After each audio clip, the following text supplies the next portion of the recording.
I welcome you all in the new lecture of the manufacturing process. Okay, in the previous lecture we have discussed the properties of the material, different properties of the material, which is directly related to the mechanical properties. Okay, like stiffness, creep, fracture, hardness, toughness. Okay, and in this lecture we will cover introduction part. What is manufacturing process? Manufacturing process as a technical process. Okay, manufacturing process as a economical process, types of material and properties of material. Okay, I am your learning partner Pradeep Kumar. If you like my previous videos or lectures, please like, share and subscribe the channel.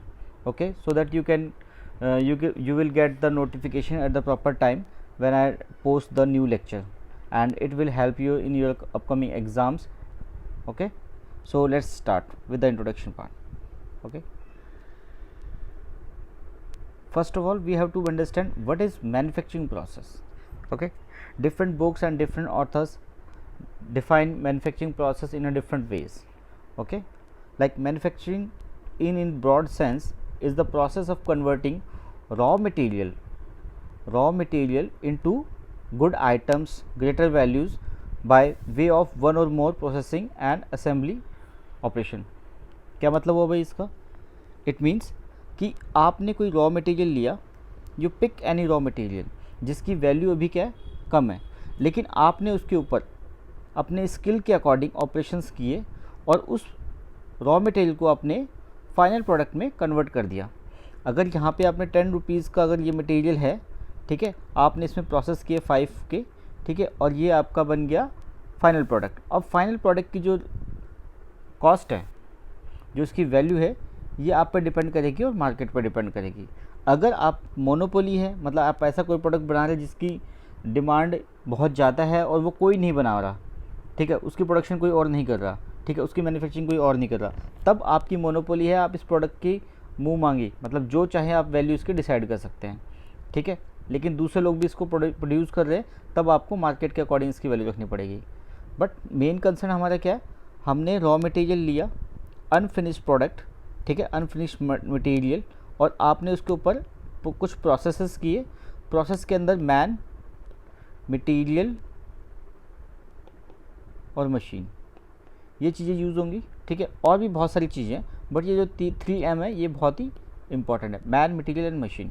ठीक है, process करने के बाद हमारा product जो था, जो हमारा जो रॉ मटेरियल था, ये किस में कन्वर्ट हो गया, फाइनल प्रोडक्ट के अंदर, और इस प्रोसेस को हम बोलते हैं मैन्युफैक्चरिंग प्रोसेस. ठीक है, the process to complete manufacturing involves a combination of machine, मतलब machine plus tools plus raw material plus manpower plus energy and methods. तो ये जो सारी चीज़ों का आप जब एक सिस्टमेटिक वे से हम अरेंजमेंट करके एक रॉ मटेरियल को वन स्टेज से फाइनल स्टेज तक ले जाते हैं, ठीक है, मतलब इनिशियल स्टेज से जब उसको आप फाइनल स्टेज पे ले जाओगे तो यहाँ पे आपको मिल जाएगा फाइनल प्रोडक्ट आपका. ठीक है, बट इसके बीच में जो मैन्युफैक्चरिंग प्रोसेस है वो सारी एक्टिविटीज़ हमें परफॉर्म करनी पड़ेंगी. ठीक है, उसके लिए हमें क्या क्या चाहिए, machine, tools, raw material, man power, energy, ठीक है, मेथड्स, प्रोसेस हमारा, टेक्निक्स जो हमारी.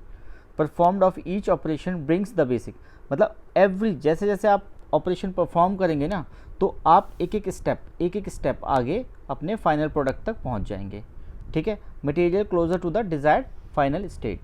ठीक है, यहाँ पर रॉ मटेरियल की जो वैल्यू थी हमारी कम थी, मतलब इसकी जो कॉस्ट थी हमारी कम थी, बट आपने इसके ऊपर ऑपरेशन करके इसकी जो वैल्यू है उसको इंक्रीज़ कर दिया है. ठीक है, ओके. अब मैन्युफैक्चरिंग प्रोसेस में होता क्या basically, manufacturing as a technical process.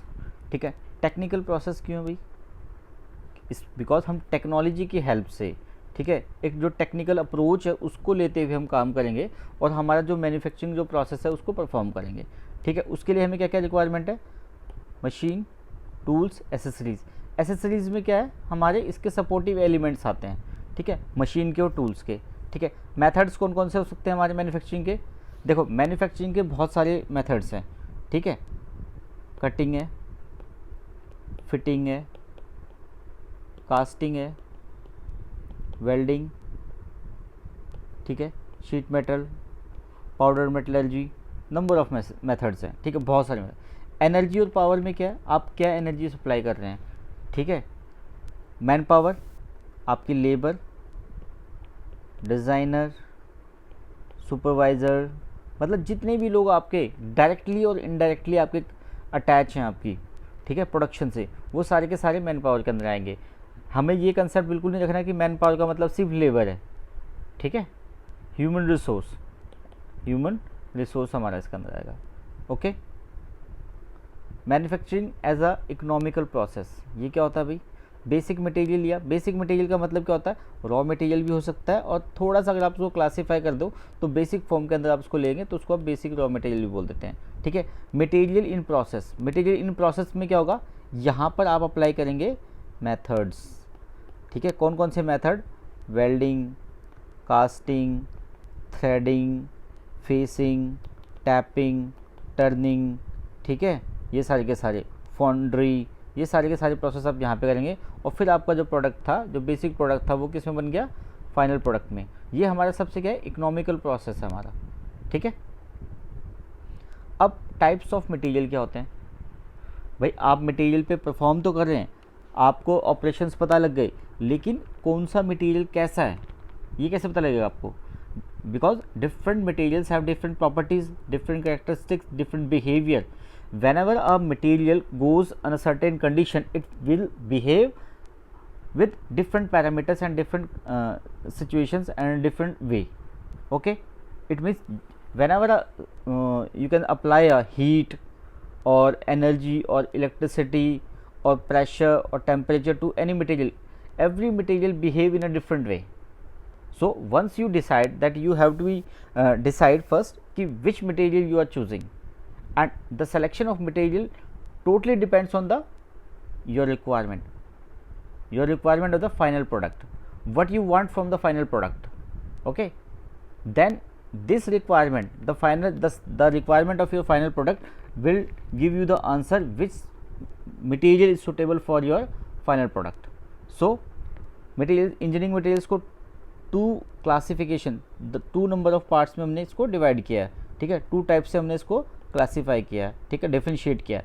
First metals में, सेकंड नॉन मेटल्स में। ये चीज़ें हम बहुत पहले से ही पढ़ते आ रहे हैं कि मेटल होते हैं, नॉन दो मटेरियल होते हैं, या तो मेटल्स में आएंगे या नॉन मेटल्स में आएंगे, ठीक है। मेटल्स को फर्दर क्लासीफाई हमने किया, फेरस मटेरियल मेटल्स और नॉन फेरस। मेटल्स को किस में किया? फेरस और नॉन फेरस। नॉन मेटल्स को ceramics and organic polymers. Clear है? इंजीनियरिंग मटेरियल्स को दो ब्रॉड कैटेगरी में हमने क्या किया? क्लासीफाई किया, डिफरेंशिएट किया। First metal, second non metals में। फर्दर मेटल्स को हमने दो कैटेगरी में डाला, ferrous and non ferrous. Clear है? नॉन मेटल्स को हमने किस में डाला? Ceramic and organic polymer. अब ये मेटल जो हैं, ये आपका फेरस है, नॉन फेरस है, सिरामिक है, ऑर्गेनिक पॉलीमर है, इनकी प्रॉपर्टीज़ क्या होती हैं, इनका कैसे पता लगेगा हमें? ठीक है, इसको शॉर्ट नोट्स के अंदर समझने की कोशिश करते हैं क्या क्या होता है। देखो जो फेरस मटेरियल होते हैं ना, उसमें क्या होता है? आयरन का जो मेन कॉन्स्टिट्यूट होता है, iron is the main particle, ठीक है। आयरन जो होता है सबसे ज़्यादा होता है, और जो डोमिनेट करेगा वो आयरन ही करेगा, ठीक है। Widely use to low and varied mechanical properties. Mechanical properties को अगर वेरी कराना है तो वहाँ पे हमें आयरन लेना पड़ेगा, ठीक है। Constituents are cast iron, pig iron, wrought iron, steel. ये किसके एग्जाम्पल है? हमारे फेरस मटेरियल के। क्लियर है? नॉन फेरस मटेरियल में क्या होगा? Contain other than iron. Iron के अलावा जो चीज़ें होंगी ना, वो नॉन फेरस में आएंगी। और ये किस लिए यूज़ किया जाता है? इलेक्ट्रिक कंपोनेंट या इलेक्ट्रिक जो प्रॉपर्टीज़ है ना, अगर वो आपको चाहिए तो आप नॉन फेरस मटेरियल्स के जाएंगे, लेकिन आपको मैकेनिकल प्रॉपर्टीज़ चाहिए तो आप जाएंगे फेरस मटेरियल्स के लिए, ठीक है। पहली चीज़ पता लगी। एल्यूमिनियम, कॉपर और कार्बाइड, ये किसके एग्जाम्पल है? हमारे नॉन फेरस के अंदर, ठीक है। जो सारी प्रॉपर्टीज़ हैं एल्यूमिनियम, कॉपर और कार्बाइड में कौन सी होंगी, नॉन फेरस मटेरियल्स की प्रॉपर्टीज़ होंगी। क्लियर है। अब हम बात करते हैं नॉन मेटल्स। नॉन मेटल्स में क्या था हमारा, सिरामिक्स था और ऑर्गेनिक पॉलीमर। सिरामिक्स क्या थे, basics of oxides, metals and non metals elements. Oxides, metals and non metals इसका बेसिक था। इसमें क्या होता है, concrete, ferrite, refractive, silicon carbide, ये सारे के सारे किस में लाई करते हैं, हमारे सिरामिक्स में। ऑर्गेनिक पॉलीमर में क्या करेगा, carbon compound with high molecular weight and complex 3 dimensional structure due to long chain, PVC, rubber, cotton, ठीक है। जो पीवीसी हमारा पॉलीथीन जिसको बोल देते हैं हम, ठीक है। रबर के जो एलिमेंट्स होते हैं, रबर हो गया, कॉटन हो गया हमारा, वो होते हैं ऑर्गेनिक पॉलीमर। क्लियर है। तो पता लग गया हमें कि इंजीनियरिंग मटेरियल्स हमारे कौन कौन से थे, मेटल, नॉन मेटल, मेटल्स को फेरस में, फेरस के बाद non ferrous, non metal, ceramic and organic polymer. Clear है। अब बात करते हैं सबसे इम्पॉर्टेंट कि अब जो मटेरियल्स हैं उनकी प्रॉपर्टीज़ तो होती है, हमें पता है भाई उसकी प्रॉपर्टीज़ हैं, उस पर टेम्परेचर होगा, प्रेशर होगा, सब कुछ होगा, बट कौन सी कैटेगरी के अंदर कौन सी प्रॉपर्टी लाई कर रही है, ठीक है ना, कौन सी प्रॉपर्टी कौन से सेक्शन में लाई कर रही है, ठीक है। तो सबसे पहली जो प्रॉपर्टी होती है वो हमारी कौन सी होती है, फिजिकल प्रॉपर्टी। मतलब आप फिजिकली देख के मटेरियल को कुछ बता सकते हो, ठीक है। लाइक शेप कैसी है उसकी, ठीक है, साइज़ कैसा है उसका, कलर, लस्चर, स्ट्रक्चर। तो size, shape, colour, lustre, structure, ये सारी प्रॉपर्टीज़ किस में लाई करती है, हमारी फिजिकल प्रॉपर्टीज़ में। ओके। उसके बाद आता है हमारा इलेक्ट्रिकल प्रॉपर्टीज़। अब भाई इलेक्ट्रिकल प्रॉपर्टीज़ के लिए क्या कीजिए, कंडक्टिविटी, मटेरियल कितना कंडक्टिव है कि नहीं है, रजिस्टिविटी, कितना करंट को रजिस्ट कर रहा है, कितना करंट को कंडक्टिविटी सपोर्ट कर रहा है, डाई इलेक्ट्रिक कितना उसका, स्ट्रेंथ कितनी है, कैपेसिटेंस कैपेसिटी कितनी है उसकी। ये जो सारी प्रॉपर्टीज़ हैं वो हमारी किस में आएंगी, इलेक्ट्रिकल में आएंगी, ठीक है। तो सेकंड प्रॉपर्टी कौन सी थी हमारी, इलेक्ट्रिकल। थर्ड कौन सी है, केमिकल प्रॉपर्टी। केमिकल में क्या होता है भाई हमारे मॉलिक्यूल्स हैं, एटम्स हैं, ठीक है, इलेक्ट्रॉन्स हैं, आयंस हैं, कटायंस हैं, जितने भी हमने आज से पहले पढ़े हुए हैं 9th में, 10th में, ठीक है, बल्कि 5th से हमारी साइंस स्टार्ट हो जाती है, तो वहाँ पे जो पढ़े हैं, ठीक है, वो सारी चीज़ें इसमें आती है केमिकल में, ठीक है। Atomic weight, molecular weight, atomic number, chemical composition, acidity, basis, alkalinity etcetera, वो सारी की सारी चीज़ें लाई करेंगे हमारी केमिकल प्रॉपर्टीज़ में, ठीक है। अब बात करते हैं थर्मल प्रॉपर्टीज़ की, ठीक है। थर्मल प्रॉपर्टीज़ क्या होती हैं, स्पेसिफिक हीट, ठीक है। 1 ग्राम आपका जो है एलिमेंट, उसको गर्म करने में कितनी एनर्जी चाहिए, उसका टेम्परेचर 1 डिग्री रेज करने के लिए कितनी एनर्जी चाहिए। थर्मल कंडक्टिविटी, ठीक है, यहाँ पे हमने कौन सा पढ़ा था, इलेक्ट्रिक कंडक्टिविटी, यहाँ पे क्या है, thermal conductivity. Latent heat, thermal expansion, ठीक है, स्ट्रेस, शॉक एक्सेट्रा, ये सारी की सारी किस में अलाई करती है, हमारी थर्मल प्रॉपर्टीज़, ठीक है। अब ये कौन सी है, मैकेनिकल प्रॉपर्टीज़।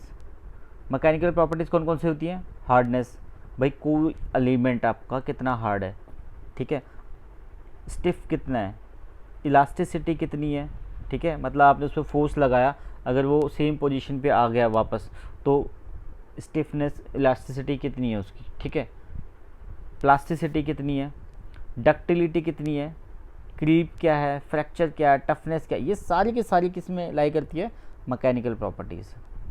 ओके, दोबारा देखो, hardness, stiffness, elasticity, plasticity, ductility, creep, fracture, toughness, ठीक है, ये सारी की सारी प्रॉपर्टीज़ किसकी हैं, रेजिलेंस, ठीक है, रेजिलेंस, ये सारी की सारी प्रॉपर्टीज़ हमारी कौन सी हैं, मैकेनिकल प्रॉपर्टीज़ हैं, ठीक है।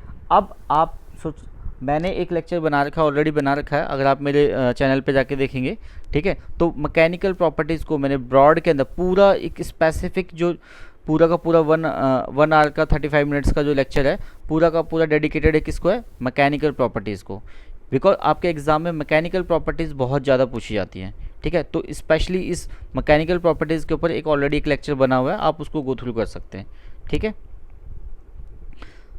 तो अब बात बनी कि अगर आपको दोबारा ऐसे लेक्चर्स देखने हैं, ठीक है, और आपको पसंद आ रहा है, ठीक, और ये लेक्चर्स आपको हेल्प कर रहे हैं तो प्लीज़ मोर वीडियोज़ के लिए, मोर लेक्चर्स के लिए आप लाइक कीजिए, शेयर कीजिए और सब्सक्राइब कीजिए। ठीक है, best of luck, have a nice day.